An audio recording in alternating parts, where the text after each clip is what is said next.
Hello for this Fourth. It's the fourth. Fourth. Hello for this fourth episode of Fun and FOMO. Today we are with Julien, that's my quant, that you already know, with your host Oussama, some of you know, and we have a new companion in this adventure, Marie. Yes. Hello, guys. Hello. I'm Mary. I have lived in Dubai for 2 years now. And regarding my background, I'm a dancer. But I also graduated from a business school and I worked in finance for some years, first in a Big Four and then for a corporate. So, why Marie is here? She has 3 simple missions. 1, help Julien and I to give the best of our thought, especially when Julien is talking too much. Oh, Oussama is talking too much, way too much. And she has to cut him. Also, given a perspective of someone that is slightly less sophisticated in crypto, Yeah. I think one of the biggest problems of crypto and of the crypto world is that it's really hard to access it for outsiders.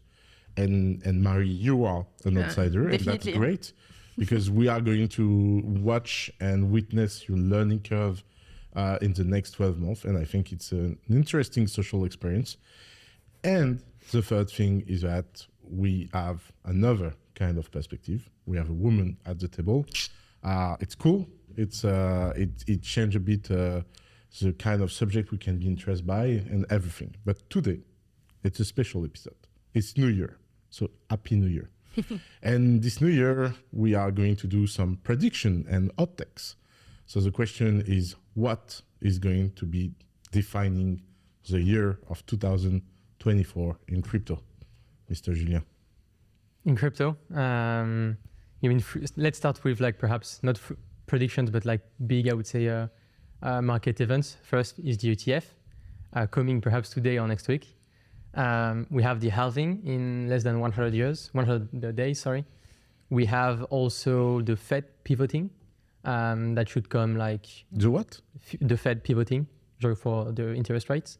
You think the Federal Reserve is going to decrease interest rates? Yeah, the odds are like in favor of that. Like I think we should cut the rates by 2 this year, before the end of the year. So that's another big thing, I would say. So these are like the 3 big, I would say, events that will impact, of course, crypto. The fourth one is also like the elections, because it's starting soon, and I think we will hear a lot about crypto. Did you follow a bit the US election? Not at all. Tell me about it. No, me too, I don't. I think it's the first election I don't care. Oh yeah? Yeah. It's the first election I do care. No, I'm tired of US election. You have to watch more Vivek. Actually, I watch Vivek a lot. It's the only one, but he has no chance of winning. So. Yeah, but still, it's good to see someone like him. Do you know Vivek? No. He's a uprising candidate, Republican side. I think he's maybe in the top 3 most smartest candidate since the beginning of US election. He's young. He's super young. That's another big 40, super. Yeah, he's below like 45, yeah, for sure. Yeah, below 45 years old. Democrat or? No, Republican. Yeah, Republican. Yeah. And he's so good at speaking. Yeah, speaking, yeah. Really. Like one of my favorite thing to do these days is just to watch him speak with protester. Oh, okay. Because this is where he's like, he really shines. Yeah. Because he's always super respectful. And I literally saw, so my favorite video, we can maybe put it in the cut, I will send it backstage, but he's talking to a LGBT movement girl. Yeah. That is in the crowd, and she's super aggressive, like really aggressive. Okay. So she starts to yell, blah, blah, blah, Nazi, blah, blah. And then he's like, look, let's do something very simple. I'm going to develop my thought, and you are going to answer, and I'm going to tell you with what I agree or disagree, and you are going to tell me with what you agree or disagree, and let's build a normal conversation. And if you are ready for that, you are welcome in my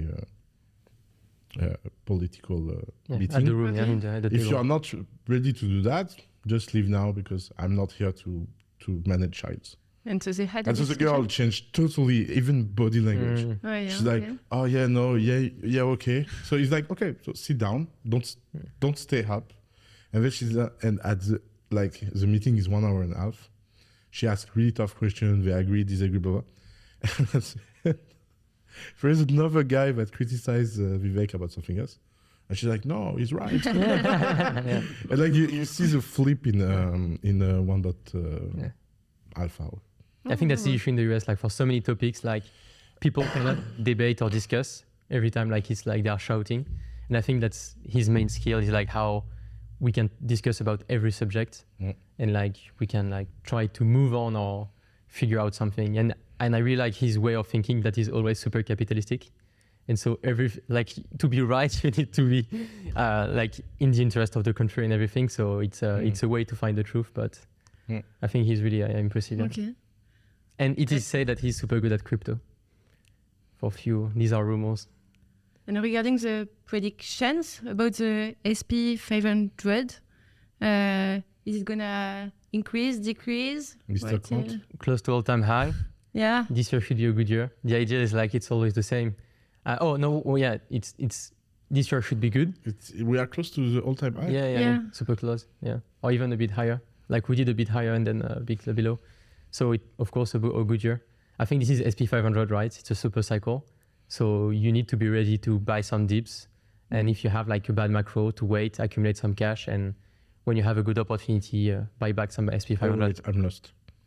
So you say it's all-time high now, and you think it's going to go higher? Yeah, I think it's going to go higher. Okay, but what is the dip? The all-time high is the dip? No, it's like basically, for me, like when stocks are all-time high like that, you cannot like buy the index. People tell you to buy the index, but you will underperform. So the idea is like either to do pick the dips. Yeah, on some stocks. And the index will catch up. Yeah. For example, if you look at SP500, many stocks are super pushing it, like Nvidia and everything. But some stocks are really lagging behind.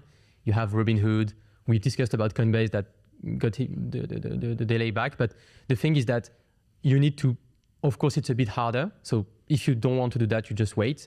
But I think many stocks are underpriced because they are smaller tech stock that hasn't had like their good market conditions to really shine, like Snapchat, stuff like that.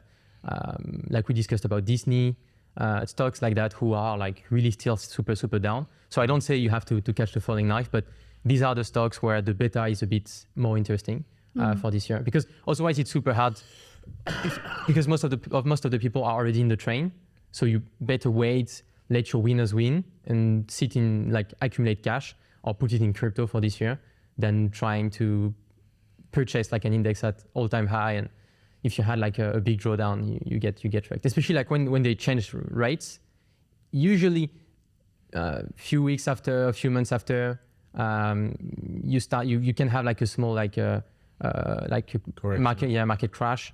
Usually when they pivot, they want to pivot, but they pivot because there is an event like COVID, stuff like that, and they force it, like a small crisis or everything. So you have a crash. So I think for this time, like when markets are so bullish and most of the people are in the market, you prefer like accumulate some cash and be a bit patient.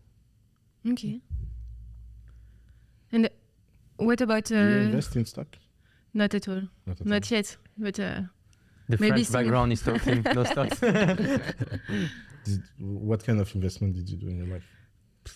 Just a bit of Bitcoin. We bought an apartment, and that's all at the moment. But maybe more in the future. No, I understand.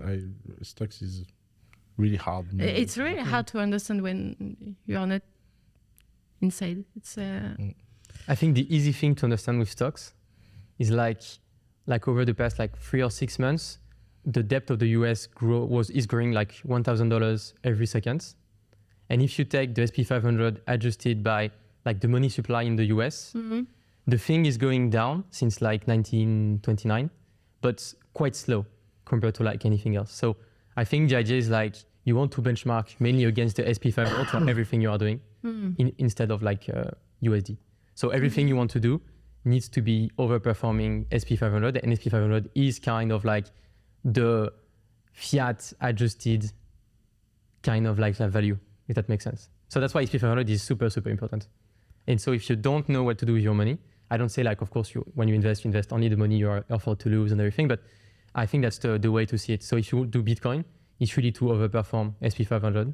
And if you do real estate too. And at some point, you don't want to do like real estate if you are not overperforming. But that's a debate we already had. Yeah, and regarding the Bitcoin, this is the best asset class for 2024? I think it was the best asset class for 2023. And most likely it will be. Why you say that? In terms of returns. I really, but yeah. I don't know the adjusted returns like with risk and everything. But in terms of returns, yeah, because we did like 1.5x so plus. So.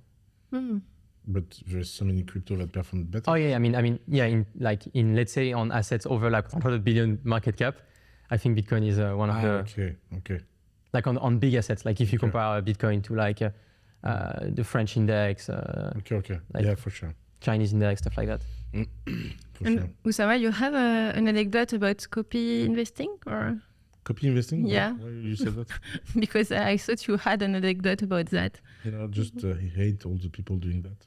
Okay. You do a lot of predictions, and so people are most of the time likely to copy trade you, right? Well, I don't do a lot. I did one. Oh yeah? Yeah. Which else? I don't know. I try to avoid to do prediction because I know people will follow it. And because I think I don't know anything about the future. So unless I have a real deep personal conviction. I think what you should do with you is like build a broker where we can bet on your predictions. Like for example, you mentioned one in the car. It's not a funny one, so let's not mention it here. What was the one? About the Iceland and about Epstein. Yeah. So anyway, let's get back to like you should do something like a broker where we can bet about your predictions, like Oussama saying like this, and people can bet and say like about the future market. Yeah. But about copy investing, I think that's the thing is like people actually, always want. My first failure entrepreneurship that I never it's a project that was 3 months and crash immediately. And when I was 18 years old, I tried to build a future marketplace where it was called World Idea Stock Exchange, YZ, because it's wise. Okay. And the goal was to predict anything in the future, and people can bet on it. That's cool. And with an oracle that was doing it. We did it for 3 months, and after it was like regulation thing. Yeah. In crypto, you had a bunch of like ideas like that, but they really never. Took off. Yeah. No, I think for me the biggest narrative of 2024 will be Bitcoin from far. I think it's a year of Bitcoin. Yeah, sure. For many reasons. ETF. So you said the ETF today or next week? Yeah. What's the date? What today? about the episode? Today is the 5th of January. 5th of January. It's like super hot. Like we see like basically we had like a Bitwise meeting the SEC, changing a bit the application. And, since it's like regulated, like we have like all the changes on the website, so people report it. But it seems to be super hot. Like there are so many meetings that at some point it's coming. And do you think it will be approved? No, Oussama is No, I'm very bearish about that. Okay. I think there is a lot of meeting because we cannot get to the finish line. Like, by the way, they just accept cash settlement.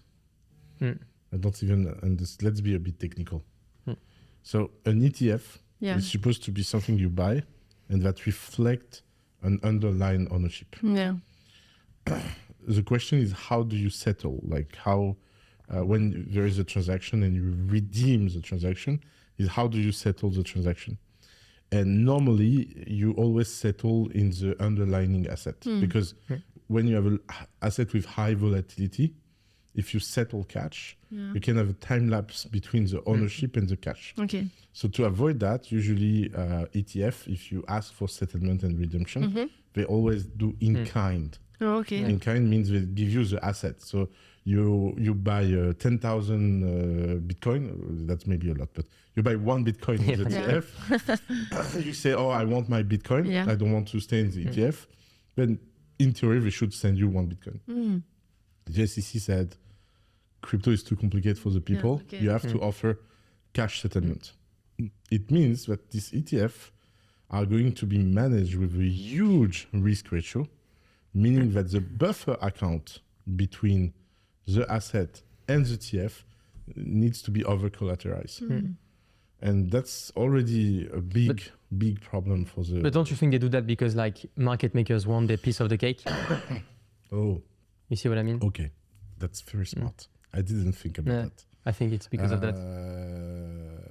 Because then you have like because like if you do that, everybody's eating, you know, the broker, the ETF issuer, the market maker. Citadel is, You already have some names who like filed, like not, but are in the filing of like helping with the market making on the. Okay, makes sense. Okay, But basically, what they are going to do is like, it depends, but like the ETF issuer will be connected to a market maker, and the market maker will manage this clearing kind of stuff. But the problem is that ETF are supposed to be low fees. But that's the game of ETF, right? They don't make money from that. It's just getting market shares. Or like super small money. It's like you need to 25 bips. It's even less than that, I think. 15 bips? Yeah, 15. So... But you know, it always starts high and then 15 bips and then one guy does 10 bips and then at some point it's converging to like something super low. How do you make money with an ETF? Honestly, they don't really... of course, they make money, but you don't have an edge in publishing an ETF. Aside if you are BlackRock and you're rooted to like every brokers, every asset managers and everything. Otherwise, you don't make much fee. And you know, we discussed about it with gold. Bitcoin is the same thing. You have a lot of issue with storing, with security and everything, which do cost money.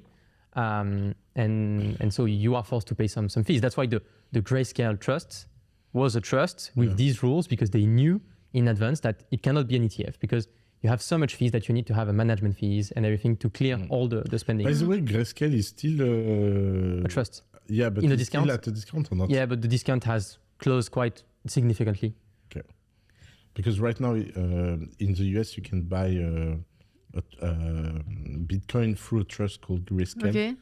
But because Grayscale has a big fees, the Bitcoin was trading at a big discount to the Bitcoin. You are kind of locked when you enter the Grayscale. You need to wait for the conversion to an ETF to be able to claim back your Bitcoin. And so you get the discount, because if you enter with a discount, then you can get it back. The thing is, like with Grayscale, you have a lot of fees.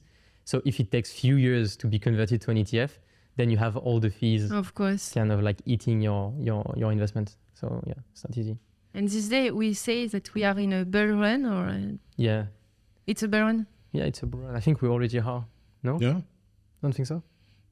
I don't know. Bull run are tip of the exponential. Yeah. Right We now don't have. We are not like still in the euphoric phase of the bull run, but I think still we are in the bull run. Like 2023 was such a good year for crypto. That is hard to say. Was not. I think crypto are so depressed that now when they do 2x, they feel really good. Oh, yeah.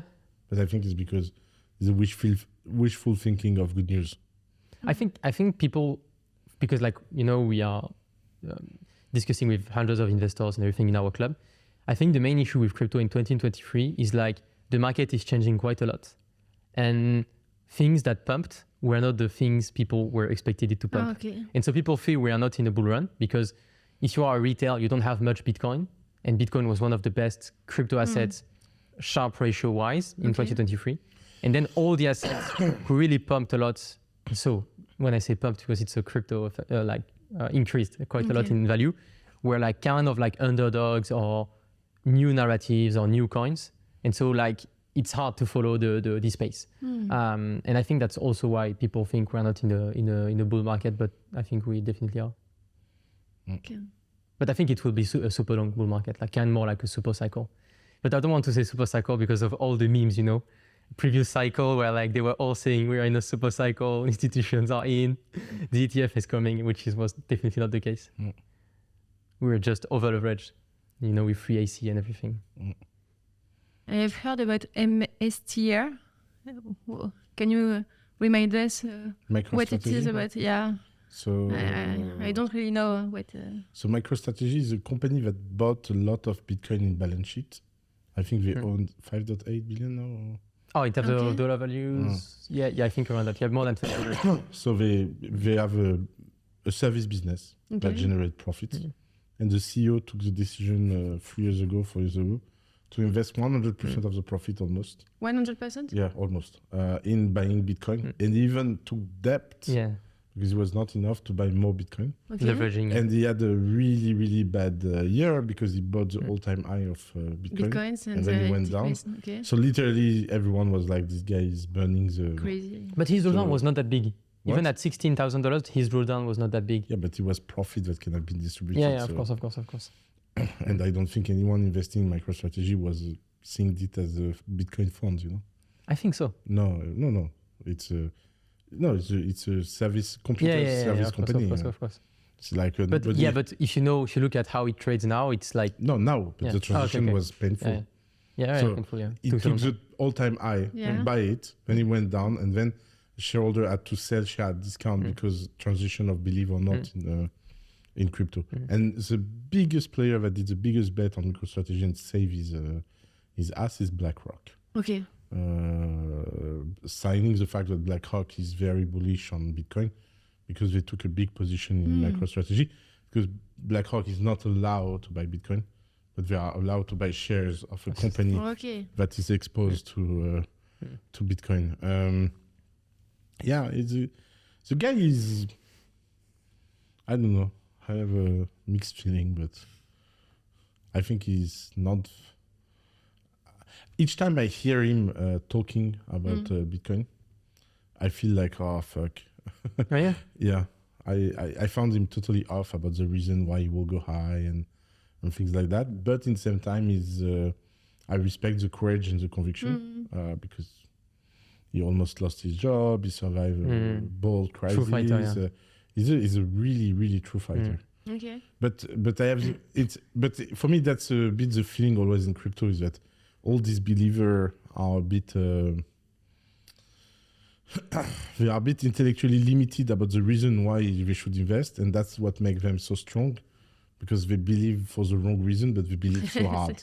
I think that's his strength. Is like his conviction is so strong, like no second best and everything. Like he's not like because there is a big meme in crypto. Is like at some point we all end up being Bitcoin maximalist because you try everything a bit in crypto and then you always go back to the mothership, which is Bitcoin.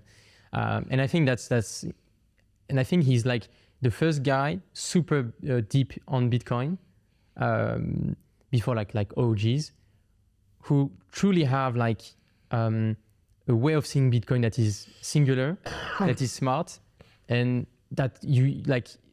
He has like a real conviction. Like he's not all the guys we saw, like for example, the guy from Luna and everything who just were buying Bitcoin for the meme culture or because it's Bitcoin. You know, I think he truly has something.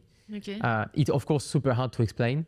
And I think this is where we have time. He's like, Saylor is like so like far in like the Bitcoin narrative or how we understand Bitcoin that is hard for people to understand what he is saying about it. But I think his approach is quite smart because he's a tech guy, and I think he tested like all kind of like investment. He's a billionaire, so I think every day people are asking him, "Oh, invest in my company or invest in this new thing." And so he did a bit everything like gold and everything. And at some point he's back on Bitcoin and he's like, "It's the best asset. I want it more." And that's it. Like I wish him to be successful because he will mean. I think he will. Already 1 billion plus P&L.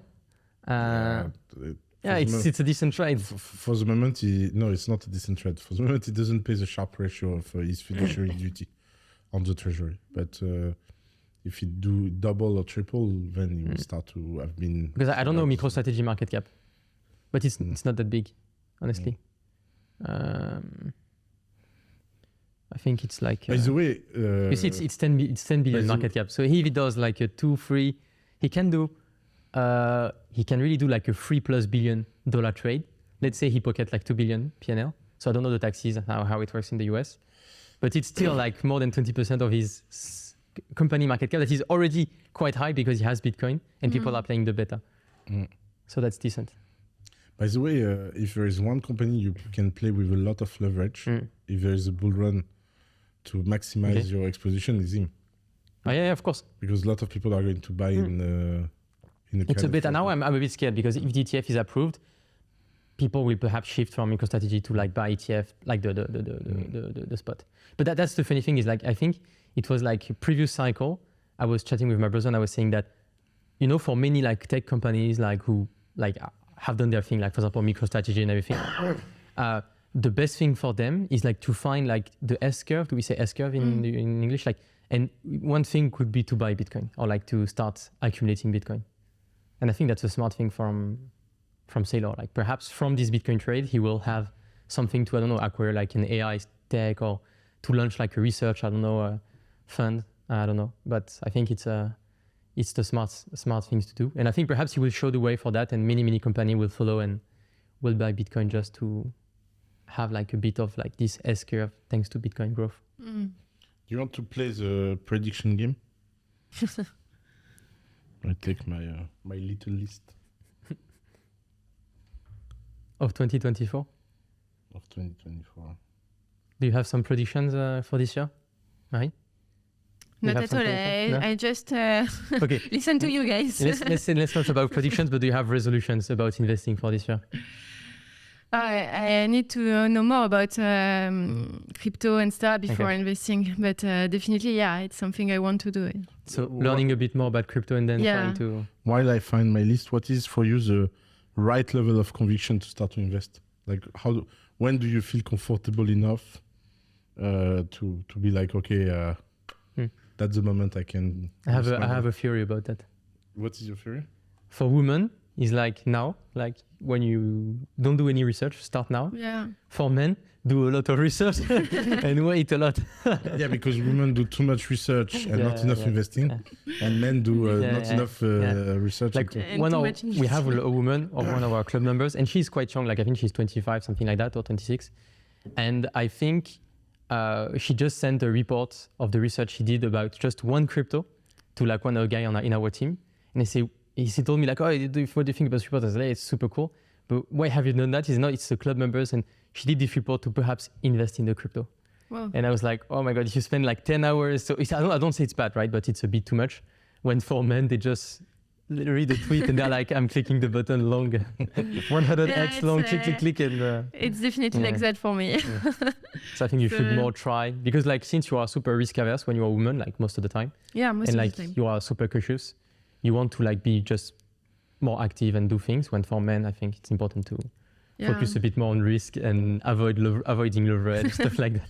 So, ready? Yeah. So so let's play this game. Okay. I say one prediction, you say agree, disagree, record it, and in 1 year we see who had the most point. Okay. And then you can add a prediction, and we can do the same Okay. same game. Good. Okay. So first prediction I was thinking about, I call it the youth desperation. The youth? Yeah. I think globally young people are very depressed, financially, economically, blah, blah. I think they are a very, very big source of degen. And I think the youth adoption of crypto is going to be a big score of the next wave. And I think in a way, much more structured than usual degen, much more like GameStop. So I think we are going to see lot of forums, lot of clubs, investment club, around certain narrative that gather very, very young people that are going to start to find scrappy cash things to invest, and the amount of money invested by young people is going to skyrocket compared to the level of money we will have. So that's one of my first predictions for 2024. I agree. Yeah, it's hard to disagree. I'm trying to figure out some... Prediction number 2, I think the total market cap of crypto is going to do minimum 3x because of institutional adoption. In this year? So give me a 18-month range. 18 months range. Yeah. So From here to next it's June. doable. Yeah. It's doable. Yeah. But it will make Bitcoin like a And I think big most, baby, yeah. most of it will be in Bitcoin. Yeah. So market cap of Bitcoin is 600 billion right now. 880. 880. So I think we are going to be near 2 billion. 2 trillion. 2 trillion. Yeah. I think it's doable, Yeah. But it will be like a big change in the economy. Yeah, for Imagine. sure. Yeah. For sure. But it's... I don't know the market cap of like euro, because I know now Bitcoin is just bit like a big currency. fiat market cap. So yeah, I don't think it's a good idea to compare it to a market cap, but if we do it, Compare it to the market cap of gold. What is the market cap of gold? 5 trillion, I think, something like that. 5 trillion, okay. But it's, you know, it's always, there is so many derivatives. It's only 13 trillion, 14 trillion. Yeah, it's 14 trillion. 14 trillion is gold. Yeah, it's gold. Yeah, 3 trillion in Bitcoin. Yeah, but 40 trillion is gold, but how many like in central banks? You see what I mean? So Yeah, it's definitely it's higher. What do you mean? When you say in central banks, you mean that all the gold is not in the market cap? Yeah, it is. It is. Yeah, it is. I think the gold in from central banks is in the market cap, which makes it like super Stable. Yeah. Okay. And super big because like I don't know how much like, but for example, France have like it's quite a lot compared to the GDP, the amount of gold we have. I don't remember the ratio, but it's not something small. Oh yeah? Yeah. Like I didn't know. Yeah. Can you check the number? France gold. You never seen the, because you know it's De Gaulle who brought back the gold from the US. Oh yeah, they give in tone. They don't give it in dollars. What the fuck? You can do from tons to dollars. Yeah, but Are you a quant? Yeah. But with the pressure. 160 billion. 160 billion. Yeah, that's not a lot. It's a lot. Compared to the GDP, it's less than 10%. Yeah, but still, imagine we have that in gold. It's not producing anything. We pay to store it. So we spend money every month to just keep the gold. Yeah, it doesn't produce anything. We don't, that's, come on, that's gold is costing a lot, yeah. So you agree with my... Yeah, I agree. I follow Julien. No clue about it. No, I think it's doable, yeah. But really, we need to have BlackRock, Larry Fink, the CMO of Bitcoin, really pushing hard because otherwise... You have other prediction or we go to... Wait. No, I think he has like so many. I have a lot. I hope some will be hard. Yeah. I'm trying to figure out. Yeah, what's hard with money is like you have all the difference between physical money, debt, and yeah, it's hard. I have one that is a bit hardcore, but I think the L2 Ethereum ecosystem is going to crash. Yeah? Yeah. I think not to crash, but I think it will not scale. People will be underestimated. It will crash.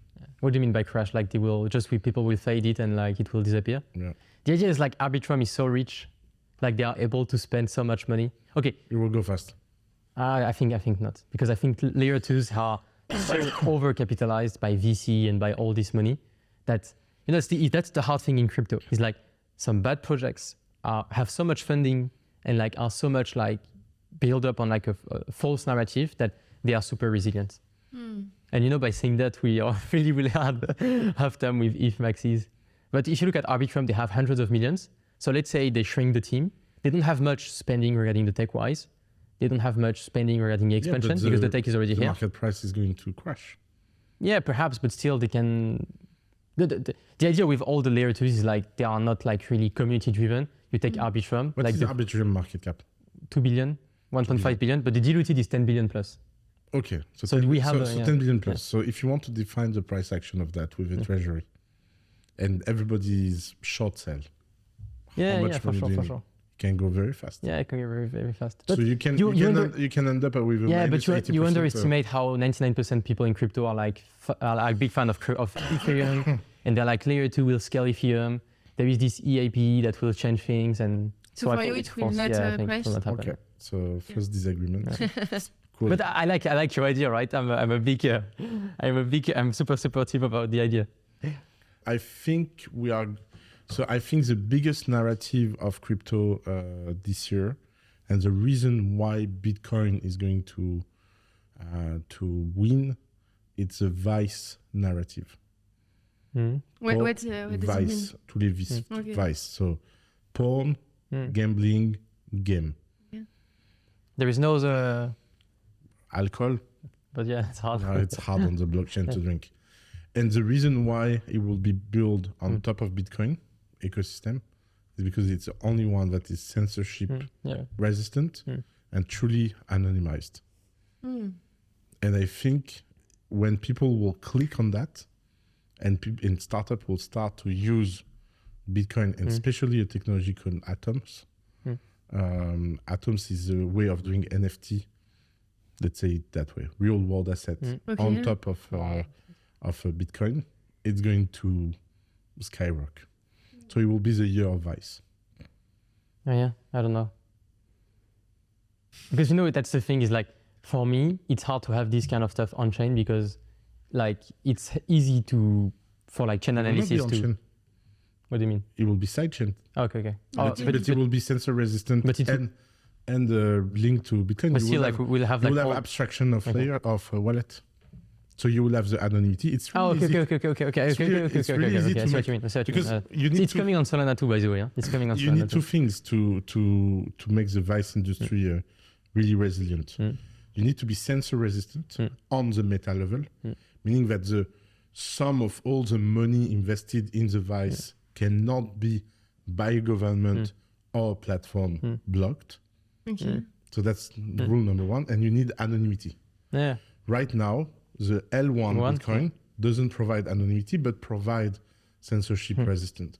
It's very easy to provide anonymity on a phantom level and on an abstraction. And then the combination of two make Bitcoin the best ecosystem for Vice industry. Do you get the difference? It's like when you are transacting on Bitcoin, basically, even though we don't know wallet A and wallet B, like some organizations can, by doing like a lot of data stuff, because when you are wallet A, sometimes you interact with Binance, and on Binance you have done your KYC, stuff like that and everything. They're able to say there is X amount of probability that this person is this person or this person is this person. So you cannot really, the ledger is open, but then you have some protocols that develop that will help you say, you want to transfer from wallet A to wallet B, you can hide the amount, for example. And then you can try to hide more things to make sure like you are able to use it by being not 100% sure, but like, let's say, more confident that you will not be known by who you are. And I think it will not happen, and I hope it will not happen, because we suffered too much from Silk Road and all this narrative in crypto about crypto is gambling, crypto is. I know, but I think I think. And I hope people use the fact that we cannot like know them on the blockchain not to do gambling, but I don't know, to like help for positive thing like. Yeah, but I don't believe that a positive narrative at this stage are going to be that big compared to this narrative. It's by the way, I will give you a few numbers of internet. Internet is driven by porn. Yeah, I mean, it's too much research. It's the most researched things on the internet. Yeah. It's porn. There is no reason cryptocurrency will be different. Yeah. And I think the fact that cryptocurrency don't have good vice leader compared to internet, because on internet the vice leader are the best. Pornhub is one of the most sophisticated technological company. Most of the tech you use from YouTube and everything is from, it was built first for porn, and then it become mainstream, because porn is the shortest way between technological adoption, usage. It's like the military stuff that gets back in the public. Exactly. It's the equivalent in civil world of military research. So 2024 is the year of porn. I think you will have OnlyFans crypto that will pop. Okay. Because one of the biggest problem on OnlyFans is the payment. Yeah. You don't imagine how many girls have their money blocked. I will give you a very simple example of that. By OnlyFans? By OnlyFans, yeah. Not by the money that is made by OnlyFans then? Both. Okay, both. So OnlyFans, you have three money problem. First, you need to do a KYC on OnlyFans. And that's why, for example, I never pay an OnlyFans. Yeah. Oh, when you are a user? Yeah. You have to do a KYC? Yeah. And you do a KYC with your passport. Oh, yeah, because it's for picture. People below. Okay, so no, it's not anonymous. So they do 8 billion with KYC. I don't imagine how much is the market without KYC. For example, me, this is why I never use OnlyFans. But you have competitors of OnlyFans not doing KYC? No. It's forbidden? The only big competitor is Meme. Okay. And Meme is KYC, Club is KYC. But why someone do like something pirate and no KYC? Because it's impossible to process money. Oh yeah, because it's in fiat system. Oh yeah, my god, yeah. So you start to understand. Okay. And so crypto will. Yeah, so that first problem, KYC. Yeah. Then second problem, the girl has to register and put a bank account.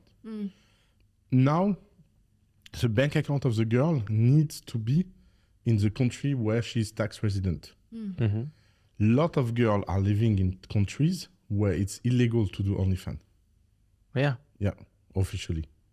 So having a bank account become a life risk for them.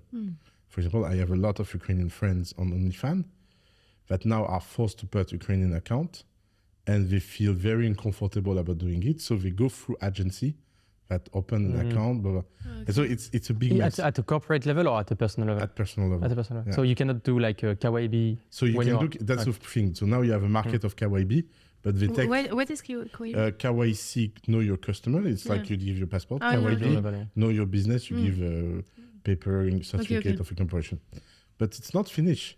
Imagine you're a girl living in France, doing an OnlyFans account, making a lot of money on it. Then, out of nowhere, the bank frees your money and see OnlyFans and say it's against our time of use. We block your money. Good luck to take it back. So then you end up with girl that made all the process right, and then at the level of the bank, we get punished. By the bank or by OnlyFans? By the bank. Oh my god. So you imagine how many problems in the way. And you are forced to pay a commission to OnlyFans that is really big. Yeah. It's 20%, I think. Oh. It's And like why? 20%, right? And why don't you have crypto on OnlyFans now? They cannot like. Because if they open crypto, every payment provider kill them. Oh yeah, like Stripe and everything Yeah. they will ban. Yeah. Yeah, that's the mafia. The mafia is crazy in payment. So, this is a problem. I don't see how you will not have someone at some point that create a real good abstraction to let anyone pay in crypto very fast. No. And with anonymity guarantee. Because your privacy on this kind of platform are very, very important. If you start to... And you have to do KYC just to prove you are over 18? No, Or is it for? it's for money laundering. On OnlyFans? Yeah, of course. People think they will launder money. Imagine you're a mafia. Yeah. You have But 15 you need girls. to, you have to, okay. 15 girls working for you. You stole credit card. Spend the credit card, send to the girl give you back 80% in cash. It's money that is clean now. Okay. And they spend it in business you own. It's a perfect money laundering platform. So it's one of the very big problems for them to go after money laundering. Yeah, for me, it's always, I have a hard time understanding that because I feel you can do it everywhere. No, you can always find something else. Yeah, So. but that's the point. This is why some money laundering laws are so hypocritical. Okay. Because it doesn't work. They just punish the people that don't money laundering. Yeah. Yeah, but Because, everybody knows that. But yeah. it's about politicians saying, "Oh, we are doing something about it." Yeah. Because for me, it's always the ratio in terms of percentage. Like. Yeah. But okay, I'm a bit more convinced. I still think no, but I get your thesis. Okay. So you, yes, no, Vice? Maybe, but maybe not in 24, maybe later. Yeah, we can give 2 years. Yeah. Okay, 2 I'm willing years. to give 2 years. NFT will not come back. Oh, yeah. I say no. Yeah, I know. Oh, yeah? Because my bags need to pump. I think your bag will never pump. When do you say NFT will not come back? What does it mean exactly? NFT on Ethereum, because NFT on Bitcoin are super hot. NFT on Solana are super hot. It's not true. You told that to my... Yeah, it's hot. It's hot. No, it's not. It's fucking not. It is. It is not. On Solana, it's not hot. It's not hot. Like now, the highest collection dropping, they do 200K, 300K on Yeah, the drop. because the mania before was like crazy. You could do a mint and do like 10 millions without a roadmap. Yeah, but I think you mean that's what a hot market is. Yeah, but the market is also evolving. It's like for DeFi, for ICOs. It's like more mature, I would say. It's not more mature. It's dead. Okay. At So 200,000 drop, you yeah, don't but make money. you said we are not in the bull market, so it's normal. Perhaps in the euphoric phase on the bull market, we will do like a few millions. That's my prediction. Right. Bull market will come back. Okay. It will not touch NFT. Okay. When you say NFTs, like you will not have mints that reach like few It's the millions. all-time high of...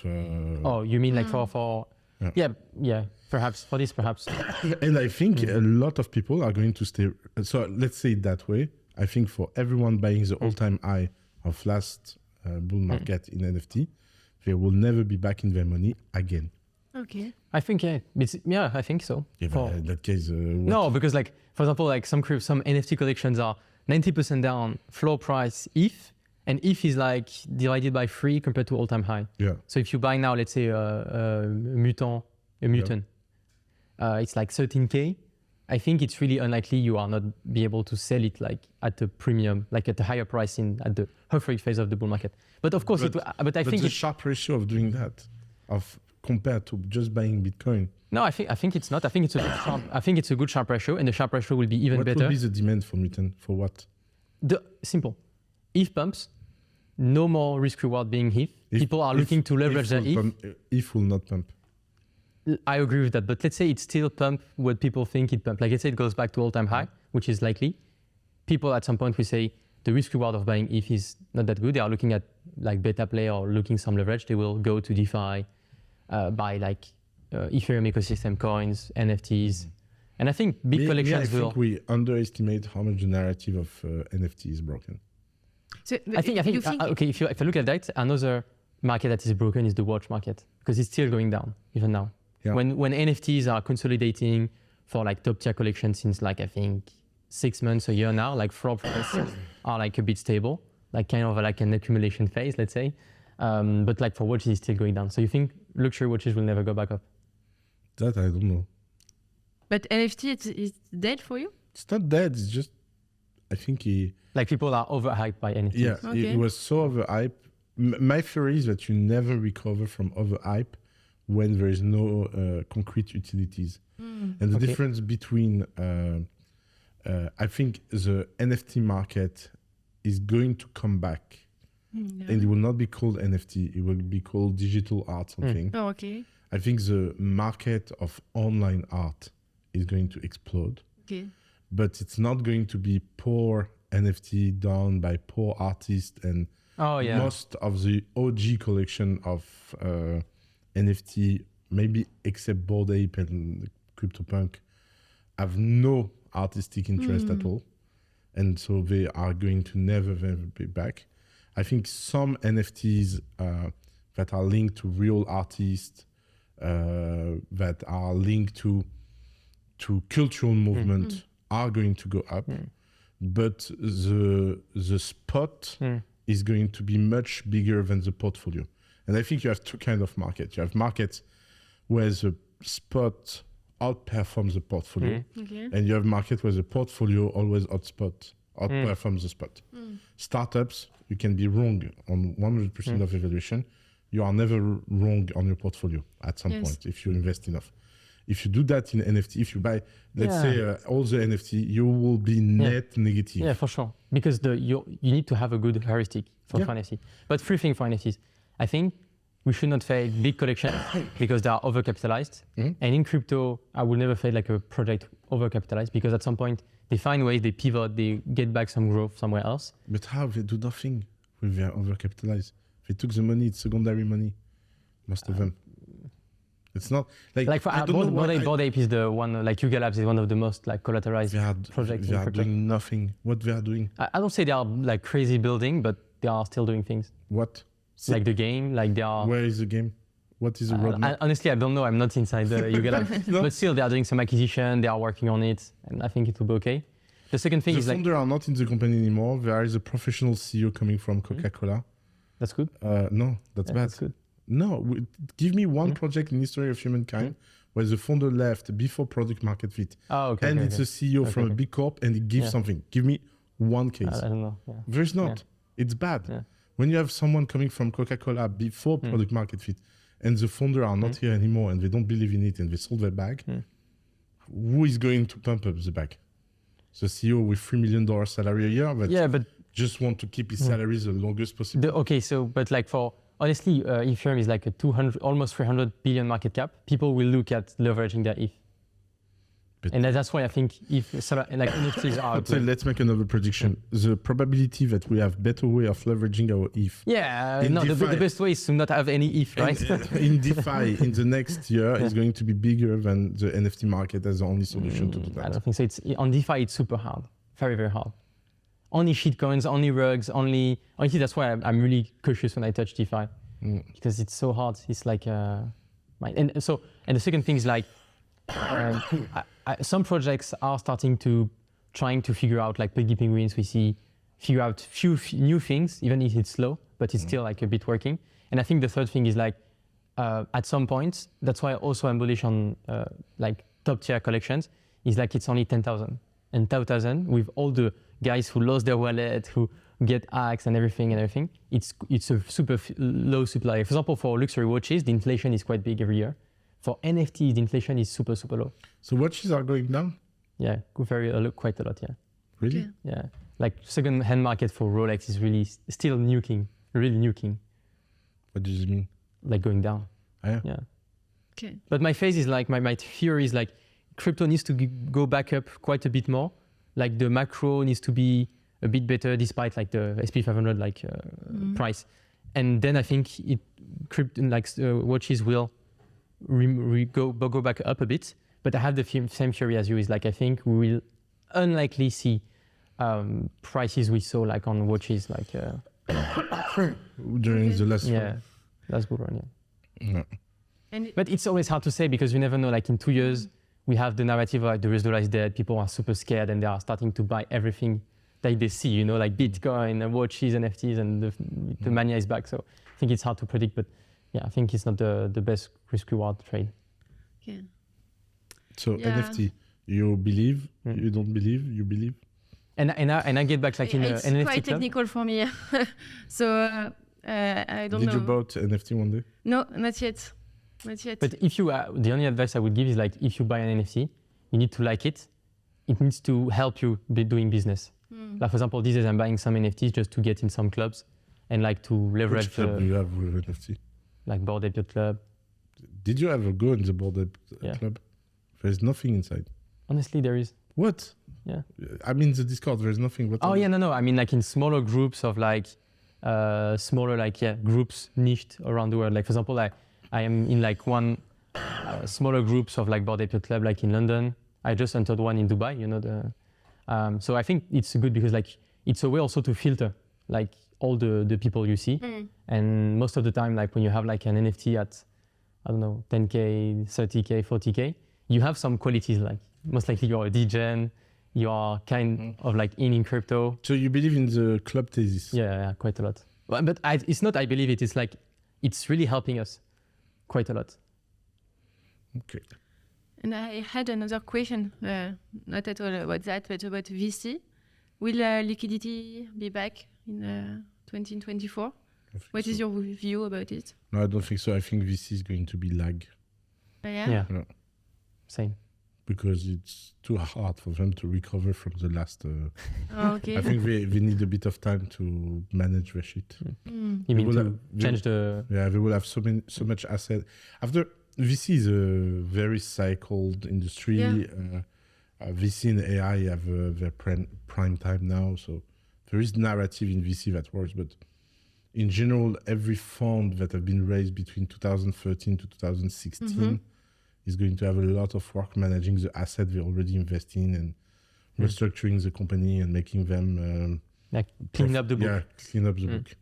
So I think it will be a consolidation year for VC. And do you think the VC AI narrative will still run in 2024? Yeah, I think quite it's a lot, going to explode. Yeah. And do you forecast like another big hype? Yeah. VC will VC be back in crypto? Because it feels like TradeFi VC are not really back. I don't think so. Okay. No. They got blown too much. They get blown so much. I would be curious to know how much Andreessen Horowitz did money on crypto. No idea. If they did any money at all at the final. I feel the thing that's hard in crypto is like some are so early that, you know, the growth was so big that they were able but to capture just a small part, not the main part. And for many projects, VC are quite well protected in crypto. I think it's not I think doing VC in crypto is perhaps the best asset class because you can negotiate your terms, you can be protected, you can have liquidity quite fast with the tokens listed, and so you are not really locked. You can really, like, it's really helping regarding your investment. Yeah. Another prediction? No. Regarding Bitcoin, it's a king, and it's gonna be, it's like 60K at the moment, no? And it's No, gonna it's be 40, 44. 40. Sure. Yeah, 43, it was last year. It was about 60, and now it's gonna be Yeah, all-time high a bit. well, all-time Yeah, high. I don't know. I'm not good at Perhaps- price prediction, but Perhaps I can do a few predictions. I don't know if I wrote down a few things. Bitcoin at 100K this year, yeah, okay. I yes or agree. not? Mm. Yes. If a funny one, if we'll flip Bitcoin market cap this year or next year, What? What? Ethereum will flip Bitcoin market cap you have 10 years to do the bet. Never. Like Bitcoin is like 900 billion Bitcoin will be smaller than Ethereum. in Oh, market cap. no. It's 1/3 Ethereum Yeah. right now than compared to Bitcoin. Mm. Okay. On which planet do you believe that? No. But this is why I say it's a funny one. prediction Yeah, of it's a funny one. It's a funny one. You took Um, in the trash of prediction. You were like, oh, that's. One of my predictions for 2024 is like, I think many tokens who are still in the doubt regarding security or not will underperform. Okay. Like so it- XRP. Yeah, XRP. We will see the trial how it comes up. Poor But guys. yeah, but I think some coins like even Uniswap, like the token Uni, because they don't want it to be a security. There is no like incentive or like yield getting the Uni. And I think like holding the Uni. I think until they don't do that, you cannot really put a metric about like price to earn ratio, stuff like that. So I think most of these coins who are like a bit in the middle will underperform. Okay, I agree. Another theory I have is like Bitcoin mining industry is doomed. And like I think we will see in 2024 that even though price recovers quite a lot for crypto and Bitcoin, that the mining like companies will not succeed to re-collateralize themselves. Like many big miners have still a bunch of debt and are not profitable business. And I think in 2024 people will perhaps realize that it's here to stay a bit. Do you see what I mean? Wow, if this one is true, Bitcoin is doomed. Yeah, perhaps. No. Why do you say that? Which mining company is not making money? Look at all the. I think we should look more in details. But if you look at all the big ones, honestly, the reporting from the big year we had, like when prices pumped quite a lot from Bitcoin, was really bad. Like I don't know, I did a computation with a friend about because they say you have the Bitcoin price and you have the, let's say, Bitcoin extraction price, and then we did another figure which was the Bitcoin actual extraction price, like for a company after all the tax paid, like they have extracted that much Bitcoin, and at the end they have that on the balance sheet, and how much we can say a Bitcoin cost us to By produce. the way, did you see that the US changed the tax on mining? No. So now. What was the tax before? No. So before, when you mine the Bitcoin. Can you explain again the concept of mining? So mining is like you do a competition for calculation, and the first one that finds the solution win how much? 8. You what do you mean? How many Bitcoin do you win? It's 6.5. Yeah. 6.5. Okay. Okay. It will be divided by 2 in Yeah. Oh yeah. Yeah. Why? in 100 days. Okay. Around 100 days. So that's a very simple principle of mining. And Yeah, 6.25. Yeah, and I forget what I was going to say. About explaining mining. Oh yeah, explain. No, but before that. Taxes. Oh yeah, before taxes was paid on the moment of mining. So you have So you had to. So let's be more precise. At the moment of mining, you were supposed to accurate the price of Bitcoin of the moment of you receive the Bitcoin, and consider that in your balance sheet as revenue, Okay. whatever the price of Bitcoin. And that's the biggest problem for the mining industry. Oh yeah. Because if it goes down, then you incorrect revenue. Yeah. you So see- you are right. Yeah, you are right. So you need to have a clearing going. So they were forced to clear very fast, and by clearing, they had the tax and things. Now, in the US, the tax will be paid on the moment of selling the Bitcoin. Which makes more sense. Yeah. And I think they will increase the big thanks to that, right? Yeah. But why are you so you think it's because if it's divided by 2 and they don't make money, What if? if it's divided by 2 and they don't make money. No, I say they make money, but I would have thought that they would be like I would have thought that miners would have been super powerful in the industry, like doing a lot of VC, like owning the whole house. You know what I mean? Like owning. That's a feature. That's not a bug. Oh, you mean for Bitcoin? Yeah, it's a cool thing. Yeah. Yeah. But I think that's some. Yeah. Satoshi is. But still, we are missing. I think a bit. We need a bit more Bitcoin maxi who are super wealthy in the ecosystem or super like pushing it, and we need brokers pushing a bit more Bitcoin and less shitcoins. I think that would be cool for the industry. Another one is like Ethereum will overperform Bitcoin in 2024. What? Ethereum will overperform Bitcoin, performance-wise, not risk-adjusted performance. Like it will increase more in price than Bitcoin. It's hard because we need to have the settlement at the end of December. No, I see. No. Okay. I think Ethereum narrative is going to flip. Yeah. Yeah, it's the year of the flipping of the narrative. You mean flip positively or badly? Badly. But it's already flipping badly. Yeah, but it's will get worse. It's going to be the start of the. I think Vitalik have a real lack of storytelling. Yeah, it's mad. It's we madness. saw the videos. Vitalik is the founder of Ethereum. Okay. And he's Still managing it. Oui. Yeah. yeah, he's a catastrophe in storytelling.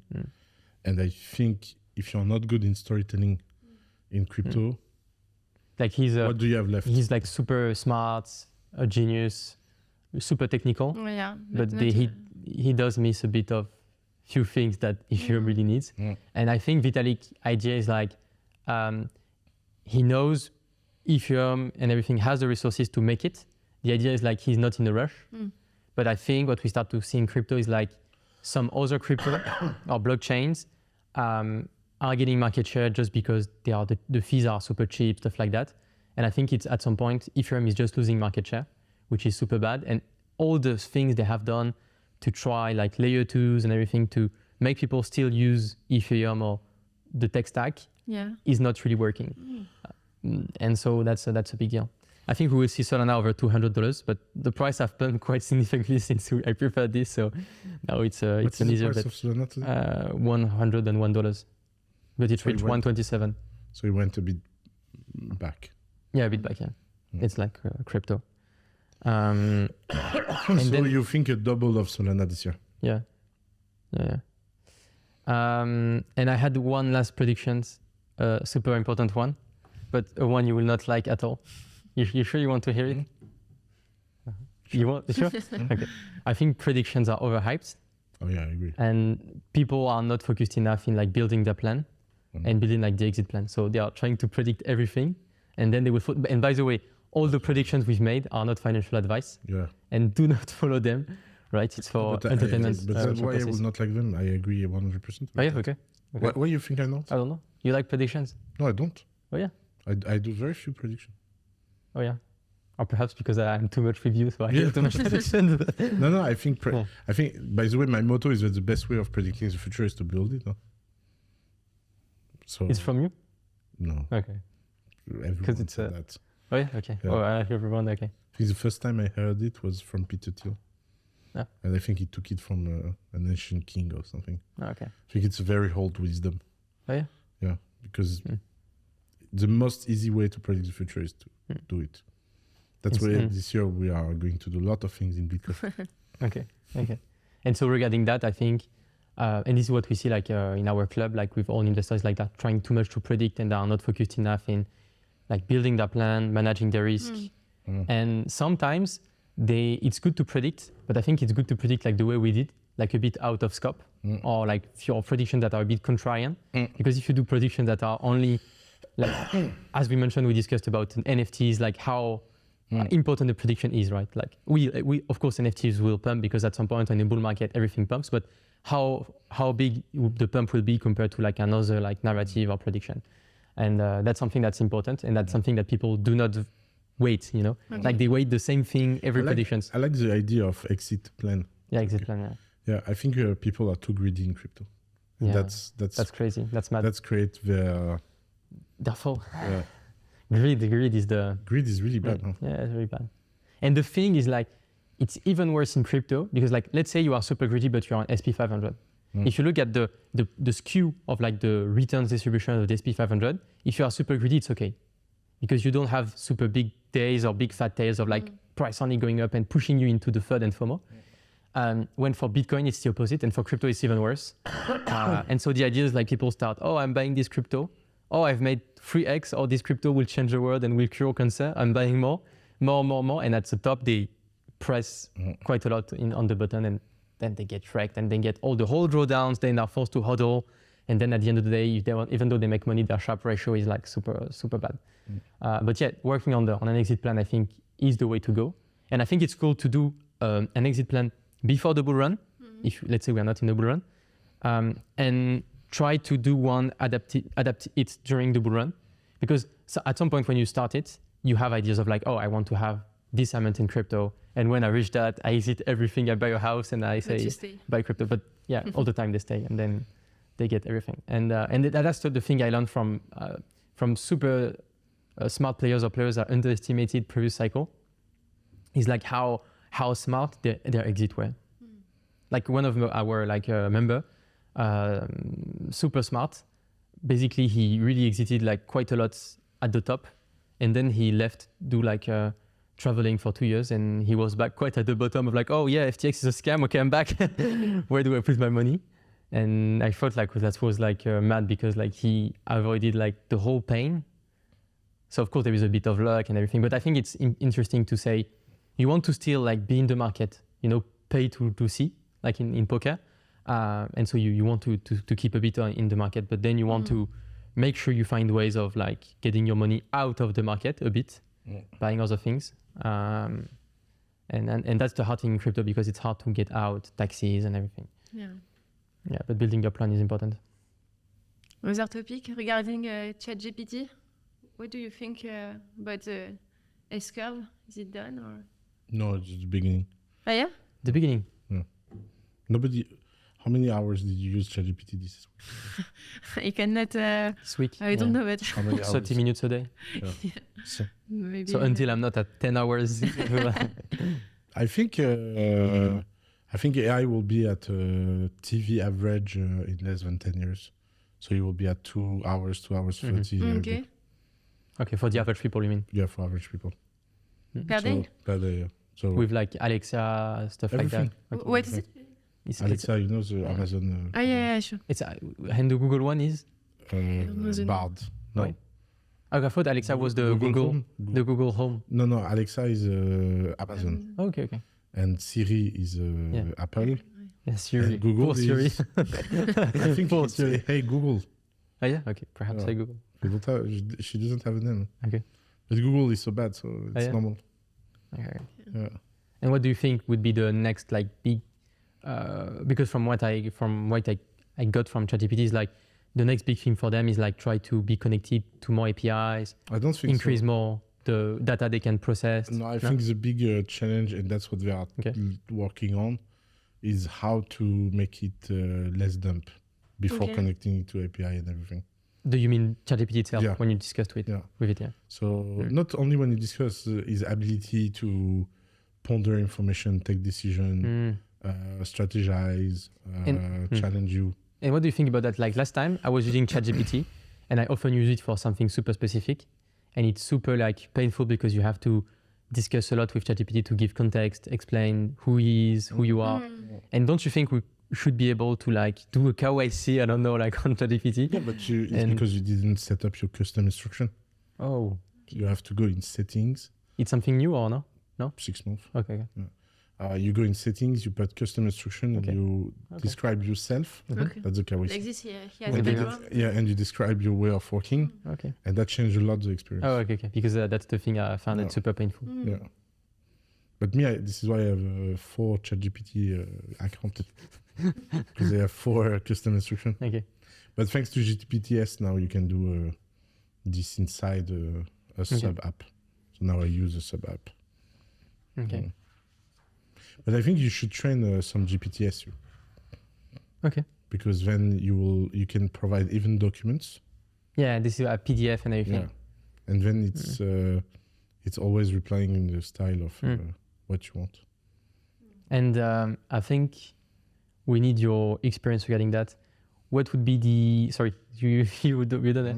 What would be your advice for younger people, of course, about, let's say they made it big like in 2023. It was a good year regarding investing. They make it even bigger in 2024. What would be the key things like in crypto to protect them from bad people, from like all gambling, all the stuff, because we see many people falling into that, and to protect their wealth? Or how do you make, what would be the rules to exit the market? To be honest, I don't know. I have a young guy that writes me on Instagram very often. He went from 1,000 to 2 million this year. Investing in crypto? Yeah. Okay. And now he's down 300,000. From the 2 million or from the zero? From 1,000, 2 million, 300,000. Okay. Oh, no, the drawdown. He's back at 300,000. Oh, yeah. Yeah, it's crypto. I don't understand. It depends how he made his money. He made his money through a shitcoin, and the thing was moving crazy. Yeah. Of course, you need to get the drawdowns and the volatility. But what I don't understand, that's what I had a discussion with him because he was crying. So I was like, I don't understand. He went from 1,000 to 2 million. Why you don't tell yourself the discipline that you are going to do the same thing instead of telling yourself that you go from 2 million to 1 billion when there is no one going from 2 million to 1 billion? That way. Yeah. There is many people going from 1,000 to 2 million, but there is no one going from 2 million from 1 billion. So it's the greater full fury, right? What? It's the greater full fury. So stay at the right curve of the great full fury and do it again. And then you do 2 million a year. Yeah, that's the issue with crypto, is like they do things like when your money goes up, your IQ goes up, which is not the case. And that's the thing we always teach in the club, is like when you have like a positive accident of wealth like that, you really don't want to miss it, because it's like your lifetime opportunity to really make it a game changer. Because like when you do 2 million, let's say he was exited like 1 million, then you can take like 250 to do that, 250 to do that, 250 to that. And then it's really life-changing money. In terms of the compounding, starting from 1,000, from 1,000 or like 1 million is really a game changer. So the advice is to repeat what you did? No, what Oussama is saying is like, if he did it, either like he was lucky, and you need to understand, but how do you know you were lucky? Or you had an edge, or you had a, let's say something. And so just like, the best way of knowing if you're lucky or edge is to do it again. But not trying to go to the next level. Most of the time, So that's the first advice. What other advice would you give? To be honest, I don't wish a lot of people to become rich through investment, because I think it's a way of becoming rich that has a biggest downside. In terms of life? Of life, we see it quite because if you become rich through building value, cash flow, having a product that people buy, and you get cash, and you use this cash to invest smartly, I think you're in a much better position to sustain wealth than if you create wealth. To create wealth. Than to become rich. That's the difference. Maybe I have an advice. If you make it big through crypto a little bit by chance, I think you should exit it and never look at it again, or become a professional. But I think you should go to the two extremes. Nothing in between. But nothing in between. 100% true. Yeah. And I think a lot of people should really just become really professional. And one advice also I have on that is like, people underestimate how lucky they are to be a beginner in crypto, because the edge is so big. Because there is a bunch of things you don't know, so you are not tempted to like test shit coins or whatsoever. Yeah, sure. And in our club, that's something funny, is like we do see the difference. We have some guys who are really beginners, and they are really making it big in terms of like risk reward and everything, just because they know they are here and they stay here, and they try to make it with their tools. And let's say, so let's say like you're a guy, you invest like 10K, you go to $1 million, and you say, $1 million, I want to exit the market, because what do I do with this money? Do I tell my parents? Do I tell my friends? Do I invest in stocks? Do I do some VC? I feel a bit uncomfortable giving advice about because it's impossible to generalize. I have the feeling, yes. Okay.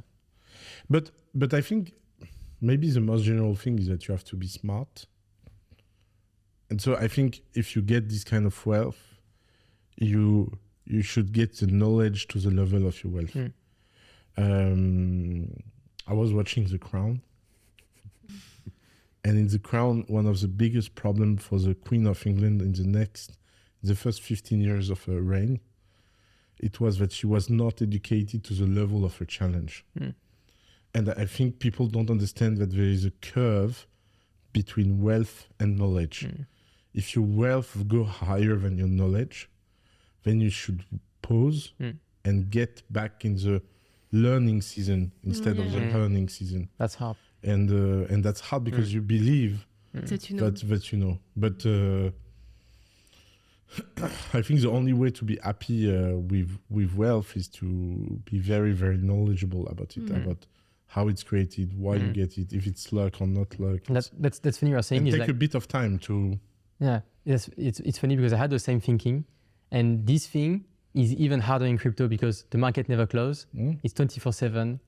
It's going it's changing so much, so fast. You need to accept, that's so hard. This is why you need to accept that your performance is not about absolute market performance. It's about your individual goals and level of performance and risk you are taking. Yeah, that's too philosophical. We have another metric is like it's risk reward, so the Sharpe ratio, so risk adjusted to like the performance with time in the equation. Yeah. Like if you met like 100,000 with this level of risk, but you spend that much time, it's different than if you spend this much time. Exactly. But yeah, it's hard to step back and say I need to learn more and get back. Yeah, but that's why they all end up at 2 million, then 300,000, then they gamble the 300,000 to make back like the 2 million to make it back. Never make it back. They go to zero. Yeah. But it's the same like you can see that people have a problem with money, just seeing how people play in casino. Yeah, that's the thing. Yeah, thanks to you, I realized recently. Why? No, because we discuss a lot about casinos and everything. Yeah, like such a big industry. One day I was in a casino and I put I don't know 200 on the table or whatever. Okay. And they give me the coins, and the coins is on a number.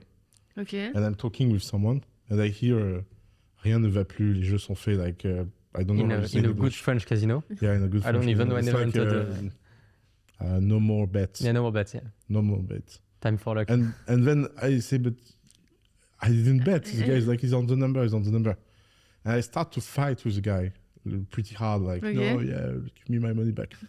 And then I feel someone doing this on my back. And the guy is like, you should look the number that get out. And I look, and it's a number of things. So this is when you were already betting on the same number because of the one you did? Okay. No. And so I make 200 euro. So that's 7,000 something, 7,500. And then they give me the thing, they say I'm out. Yeah. And my friend is like, you don't even play. I'm like, how do you want to have bigger luck than that in the night? Oh yeah, this is when you, You know, it's like, so you knew what do you when want? to exit. Yeah. You know? Yeah. And the guy was like, but maybe maybe what? So I gave a 500 tip to the guy I fighted with, and I took 7,000 and we went to party because and then you cannot do better. Yeah. That's funny. Like, you know, last time we went together, like in France, you know, the guy who made it and like it was crazy. Like I think he did like 10 bets on the roulette, like about colors. Like 9 bets were right and 1 bet was wrong. And the guy was like, my money management. And he said he was using like a fixed amount every time. And I think his approach was smart. Like not smart because it's still gambling, but it was funny. And people were like, hey, don't you want to gamble more? He's like, man, I put like 1,000. I have like, I don't know, like 5,000 plus. Like I'm getting back home. That's hard. And last time we played 20 times the same number. Yeah. Failed 20 times. 20 times. Failed 20 times. Yeah, we were out of our capital, and then the number go out. Oh yeah, I remember. Yeah. That's crazy. That's very crypto. Yeah, that's very crypto. Yeah. I would just wanted to conclude on the advice we can give to people. I think we discussed it, but if we can recap, is like it's very personal. So try to know yourself and adapt It's it. a competition against yourself and nobody else. Nobody else. So never benchmark.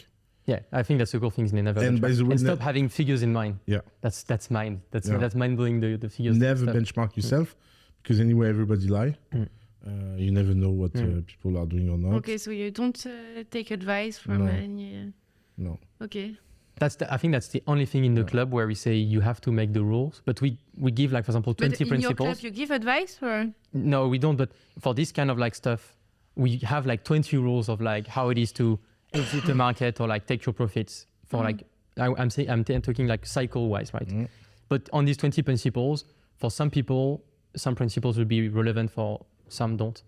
But I think the cool thing is like, know that you have to make it personal, monitor your risk, and at some point understand that perhaps it's life-changing money. Like I had a friend in the previous cycle that at some point he was saying, no, I don't sell my crypto. I say, why? He was saying, yeah, because it's going higher, and say, you know what, the crypto you have now, the profit you made is like 30 years of your income, net income nowadays. Now, even though your income compound, you want to take your profit off. And so these kind of like metrics will perhaps make you realize like how important it is, because at some point it's important. The classic thing is like, don't fall in the trap of like, it's the next big thing. So I'm hodling. Don't hodl. Sorry. What did you say? Don't fall in the trap of it's the next big thing. Okay. And so I'm staying in. Take your profit off. And I think, but we discussed about it, like build an exit plan. Yeah. Have some rules that are, of course, personal. Like Know when I'm to exiting. exit. Heuristic approach. Yeah. Like for example, we have a member. He said like it's not the best thing, but he has like numbers like 200,000, 500,000, and at each steps he has a milestone, and he buys a thing for him and for his parents. Okay. Like it's the first step is like a car for him, a car for his parents. The second step. Cool. Yeah, that's cool. That's really cool, actually. Of course, it reduces a bit the compound, but if you make, he's a beginner, so that's okay. If you make 10 million, what gift do you give to your parents? Me? Yeah. This year? Yeah. I think the first gift would be like you stop working. And yeah, it's already a gift, right? What? They don't have debt, but I think I think perhaps a new house. But how do you give that? Because you give money to them every month? Like I will give an allowance every month of like the thing he's making. That's a really bad advice. Oh yeah? You think my father will gamble? No, I think you should never break the natural order of nature. It's a bit humiliating for parents to. I don't think so. I think they are waiting for that. Not the fact that they want to stop working, but I think they know for us like the value it has to say that I think they will embrace it. We'll speak when you do it. Okay. In my experience, everyone I know that did that regretted it. Okay. You think you should give nothing to your parents? No. You should Trips, experiences. I think you should give things, but I think putting in a position of allowance is the worst way of giving something to someone, because it's dependent over time. It creates dependency energy. It's okay, really, no allowance, like you can say I send them 2 million and they retire. Okay. It's very different. It's very different. Okay. This is more the way I thought. Yeah. Allowance, man. It's every month. It's very childish. Okay. Yeah. It's you. No, more that way. You know? Yeah, more that way. And I know why you want to give allowance, because you're worried your dad can lose the money. But you see, there is a pattern at least behind that is. Yeah. Okay, so I will give money to a banker, and the banker will do the allowance for me because I don't want them to degen. And I think more experiences, like some travels or. But I don't have. Quickly on the 10 million. How much do you spend in travels? What is your heuristic? My heuristic, if tomorrow I exit 10 million, I think I would put like 4 million stocks mainly, 1 million per parents, 1 million brother, so it's quite a lot. I think the family a bit around also. And I think 1 or 2 million, like a 10 years plan of experiences, I don't know, or a few years. Your brother is like, just 1 million? You're not 50-50? Yeah, no, on like my trading personal gains. Otherwise, we're 50-50. So, but interesting. You have personal trading that he's not following? He is like, but a different way, like adapting his knowledge and risk. No, but so you are trading money. It's not like a joint account. No, it's hard to do that. Yeah, I agree. Yeah, I it's think hard. it's a good thing. But he understands why we don't do that. No, yeah. Yeah. No, but your brother is smart. That's Yeah. you're lucky of that. But I think I will call you for having ideas or like interesting things. So because, how much do you give me to make you having a good life? What is my Ous budget? I think it's not whose budget. It's like we want Ous to be part of the experience. Okay, but So we have to. give me a budget. Yeah, but that's the thing. Is like I think you will choose the budget a bit because like I take 10 millions. You will see. You will not regret it. no regret, my friend. Yeah. But the thing is like it's a bit weird. But even these days, 10 million seems a lot. But if you go degen, like from what we see from people around us, my God. I think I will. I think the first year or first 2 years, I will play slowly. So because I would be scared. Like I will give you the advice I gave to every single founder at the family that exit big. It's to not touch or do anything with the money for 1 year. Oh yeah, this is what I was meaning. okay. Yeah. 1-2 years, like being super cool. And Just to do to- it after. Just having time to think about. Because in what crypto, to I've do. seen so many friends at the end of the bull run, like they buy a Lamborghini, Yeah. Richard Milles, like crazy. And like, of course, it's a one life, whatever, but cooling down a bit, is the way to go. Okay. And if you exit to 10 millions, no, let's say you exit 50 millions because you need more. 50. But me, I have a very simple rules on all my exit is 25, 25, 25, 25. Okay. So I reinvest 25%. Okay. I give 25% to my people around me. I burn 25% in experience, and I invest 25% in a smart, how to say, non-financial investment, only driven financial investment. Okay. So 25% to do again a 4x. 25%, it will be a good surprise if it makes money, but it feels good for me to invest in that. For example, that's how I did all my tickets in cancer research. I have a portfolio of 15 companies in cancer research that were pre-seed in my portfolio in the US. But I did them because at one moment I had 200,000 to invest. So I did 10 tickets of 20,000. And the funny thing is that one of these companies, so they all bankrupt, of course, because this is a kind of... it's a super hard industry. Yeah. It's a super risky industry when you invest in pre-seed. Like I think on the 10 ticket I did, 8 don't even did the seed. Oh, okay. I get It's super hard. Yeah, it's super hard. I get. You give money to researchers, they don't know what they are doing. Yeah. They raise usually 300,000 or 500,000 with a friend, and then nothing There is happens. nothing. They spend the money in salary, and then they are like, okay, We need 10 more years to do research. we closed. Yeah. We need 10 more years of research. Anyone can pay. But the funny thing is that on the two company that survived, one just raised a 100 million round last week. 100 million round. Yeah. Oh, that's crazy. So it pays the 10 tickets that were in portfolio. But yeah, so that's my feel. So it's easy. And the 25% in experience, my goal is to spend 25 experience in very few experience. Like So traveling. yeah, travel, craziness, party. The most crazy thing I did in the past was to build a restaurant in the mountain for lunch. Okay. In the For ice. one lunch or then one after it was. For one lunch in the ice. Yeah. They did a restaurant in the ice and we eat on the ice in the mountain. And what about you? Well, if I She had buy 10 million, apartments. yeah, maybe because at the moment I'm not an expert in crypto. So, Let's say you are super lucky. yeah. You put $10,000 on the next like Dogecoin Yeah, or we give you- Shiba. We Yeah. give you one coin, you make 10 million. What do 10 you do million, with the yeah. 10 million? And you exit 10 million because we Yeah, told I you exit. Yeah, okay. We tell you, so you have now 10 million on your Of bank solid account. dollars. Maybe 2 billion in an apartment. Big one. Yeah, big one. Yeah. 2 Depends billion. where. Oh, it's. In La Creuse. In it La Creuse, depends it's where, super but, big one. Where do you buy your flat? I already have one in Paris, so I would buy one in Dubai, a villa in Yeah. Dubai, I think so, because 2 million, yeah, it's a small villa. yeah, but still, It's true. Hey, guys, it's like a nice penthouse in Dubai now is 5 million. Okay. yeah. Like, look, the penthouse Armin bought, how much it is. No, Or yeah. the penthouse Yomi bought. I don't know if they gave the price publicly, but it's more than 2. Huh? That's not a secret. maybe 1 or 2 million for my family and How do people you? around me. So you give to people around you money? I didn't think about How much it do you yet. give to Julien for the tips? What? How much do you give to Julien? Ah, for Like my I cat, invest- my performance cat. I invest. So you in invest, you this don't- cup. You don't give me. I give don't him- have my cat. That's really also what's happening. Yeah. So that's not surprised.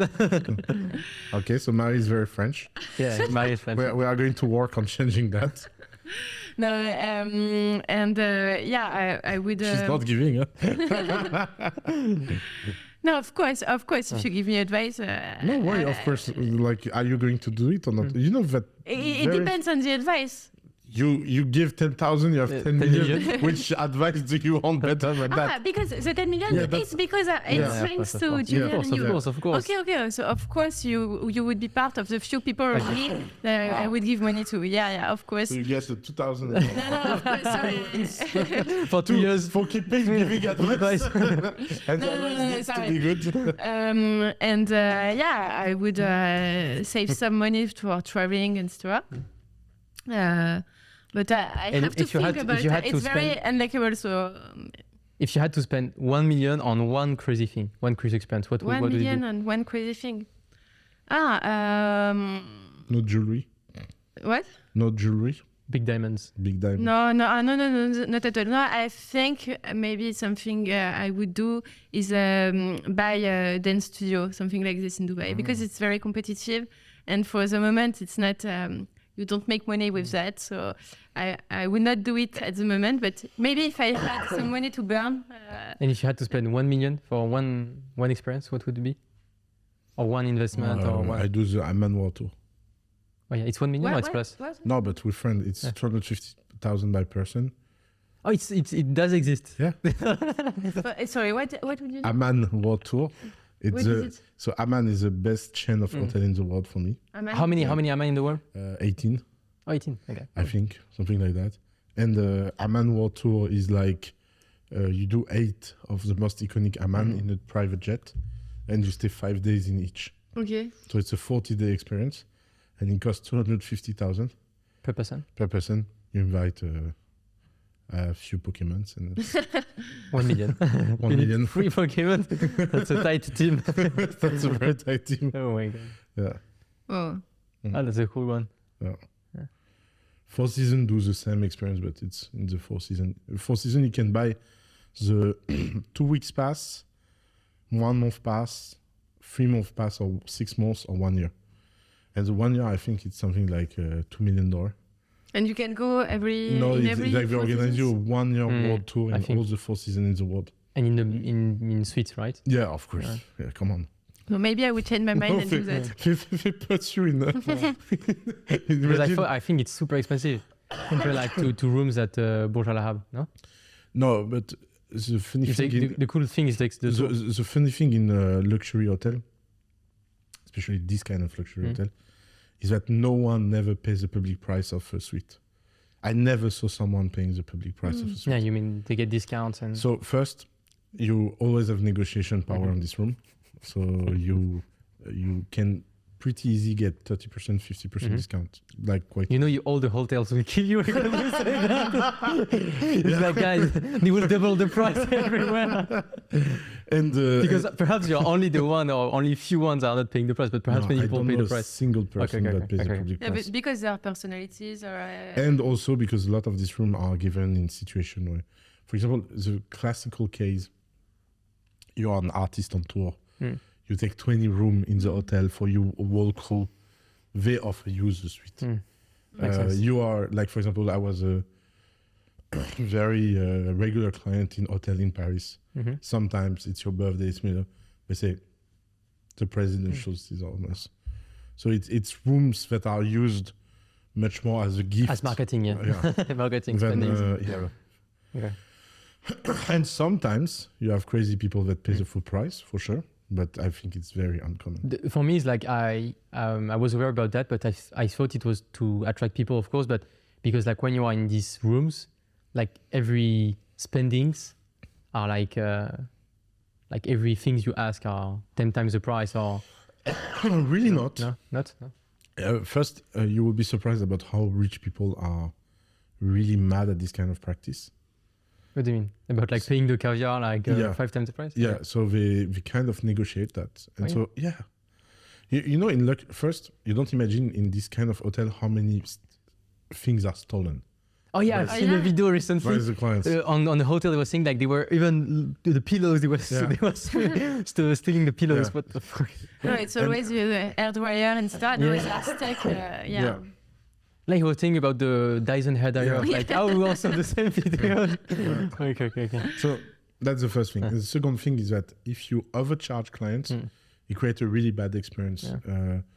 And so people don't feel comfortable about that. So of course it's more expensive. You are going to pay your coffee €7 instead of $3. But It's okay. It's It makes okay. sense. It makes sense in the general bill. So you would do that 1 million for an experience like this I'm to on travel World Tour, around. will be, 40 days is short. Yeah, 40 days is good. Oh my god. It's like it's too long. You stay with the Yeah, it's same better three to do that than people, lost it on the dump. Yeah. For sure. Thank you very much. Maybe you can tell us in comments what are you going to do if you make 10 million in the next bull run, and explain us how you will spend the money and visualize it a bit yourself. Marie, Julien, thank you very much. Thank you very Thanks so much. much. See you. Bye.